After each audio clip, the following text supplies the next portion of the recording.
మీరు మార్వాడి గోబ్యాక్ అని అంటే నేను రోహింగ్యాలు గోబ్యాక్ అని అంటా.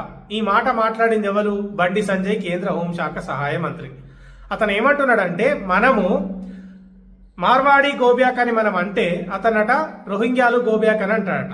అంటే ఒకవేళ మనం మార్వాడి గోబ్యాక్ అనలేదనుకో, అతను రోహింగ్యాలు గోబ్యాక్ అని అనడు. అంటే రోహింగ్యాలు ఈ దేశంలో ఉండడం వాళ్ళకి ఇష్టమే, రోహింగ్యాలంటే బీజేపీకి ఇష్టమే. ఎందుకంటే దేశంలో ఏ తప్పు జరిగినా రోహింగ్యాల మీదకి నెట్టేయొచ్చు, రోహింగ్యాల మీదకి తోసేయచ్చు. బండి సంజయ్ చెప్తున్నాడు రోహింగ్యాలంటే మాకు ఇష్టం అని. ఎట్లా చెప్తున్నాడు చూడండి. ఇప్పుడు మనం మార్వాడి గోబ్యాక్ అంటే అతను రోహింగ్యా గోబ్యాక్ అంటాడట. లేకపోతే మనం మార్వాడి గోబ్యాక్ అనలేదనుకో, అతను రోహింగ్యా గోబ్యాక్ అని అనడు అని అతనే చెప్తున్నాడు కదా. దేశంలోకి లక్షల మంది రోహింగ్యాలు ఎక్కడెక్కడి నుంచో బార్డర్ దాటి, దేశం దాటి, రాష్ట్రాలు దాటి తెలంగాణ దాకా వస్తా ఉంటే దేశ రక్షణ చూసుకోవాల్సింది ఎవరు? కేంద్ర ప్రభుత్వం కాదా?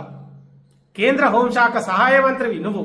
ఒక్క రోహింగ్యాని దేశ బార్డర్ దాటితే బట్టలుడదీసి తరిమి కొట్టాల్సింది నువ్వు కాదా?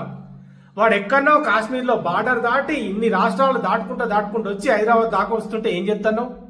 శనివారం, సోమవారం, మంగళవారం అని రోజులు లెక్క పెట్టుకుంటూ కూర్చుంటున్నావా అని జనాలు తిడుతున్నారు.